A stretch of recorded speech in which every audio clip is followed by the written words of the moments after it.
Warga desa Kalisampurno, Tanggulangin, Sidoarjo, Jawa Timur dikejutkan dengan menara telepon seluler yang roboh setelah diterjang angin kencang. Kejadian berawal saat turun hujan deras disertai angin kencang di sekitar lokasi.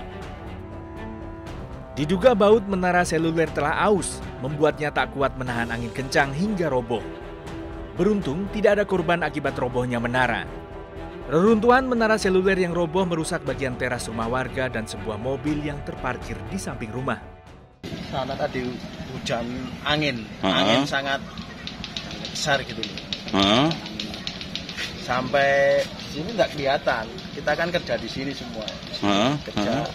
Lalu terdengar suara, ya itu tadi tower itu masuk, gitu. Oh gitu ya? Ya, anak-anak kan di sini semua banyak tadi. Untungnya nggak ada yang tertimpa. Polisi yang datang ke lokasi kejadian memasang garis polisi untuk mengamankan area yang tertimpa reruntuhan menara seluler. Pasca roboh Kamis sore, belum ada petugas dari perusahaan telepon seluler pemilik menara yang datang ke lokasi. Robohnya menara seluler ini ditangani tim Reskrim Polsek Tanggulangin.